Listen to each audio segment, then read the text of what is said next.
There's an ovenbird, ground nesting bird, long distance migrant.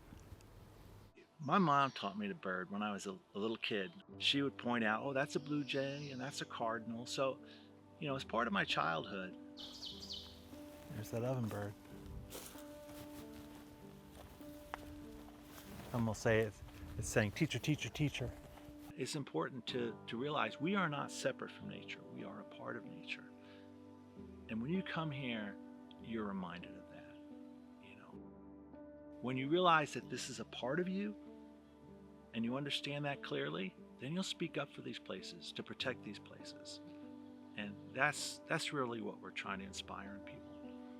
Here in this forest, we have American robins, we have hermit thrushes, we have wood thrushes, and we have veeries. And they're all beautiful singers, just phenomenal songs. To me, that's the song of spring. That's the song of the mountains, of the forest.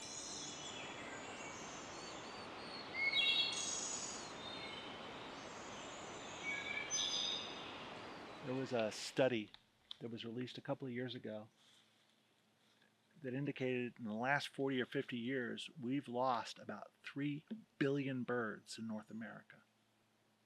Gone. And many of the species that are found here are part of that decline. If we're going to stem that decline, if we're going to turn the tide on losing these birds, the most important thing we can do is protect their habitat, protect their home. And that's where the Craggy National Scenic Area comes in, because that will directly protect this forest. There's been a local effort to protect this forest for quite some time. This is a national forest, so it's subject to resource extraction, logging. And the locals want to see this forest protected for a number of reasons. For water quality, for recreation, for wildlife. So the Craggy National Scenic Area would prohibit the logging, first of all, of the old growth forest that's so important for wildlife. These bird species come here because there's an abundance of insects. And so they basically manage insect populations. They come here, they're eating caterpillars, they're feeding them to their young. And so as you start to lose species, if you don't protect what we have, the system can get out of balance very quickly. It's one of the reasons why they're declining. They're losing habitat on both ends of their migration. And it's incumbent upon us to protect that habitat. If we keep chipping away at it, someday we're not going to have these bird species. Future generations won't be able to experience that beautiful song.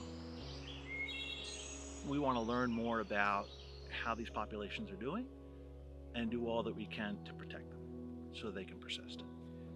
So in spring 2024, we started our first year of research. In April of last year, my colleague Steve Goodman deployed autonomous recording units. And these are units, you attach them to a tree and they record sound.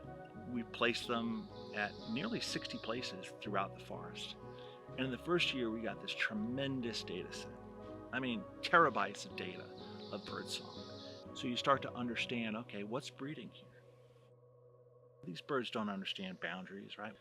They move in and out. That's why NPCA works beyond boundaries, because what happens beyond the boundaries of the park impacts that park experience. They're linked. You can't separate them. So this effort is seeking to learn about these species and then protect this forest, protect their habitat, so we can have these birds for future generations. It's an opportunity really to study this forest over the long term.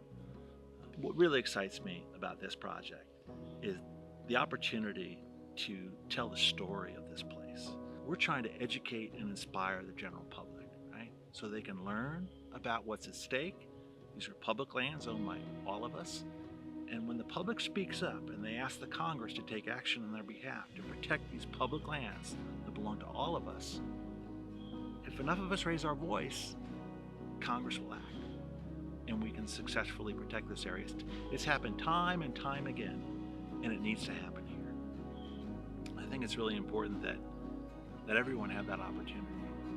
Not just people today, but future generations as well.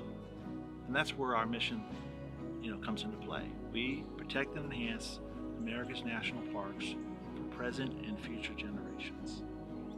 When we're able to successfully designate this forest as the Craggy National Scenic Area, we will have protected 16,000 acres of forest for these songbirds and for us as well.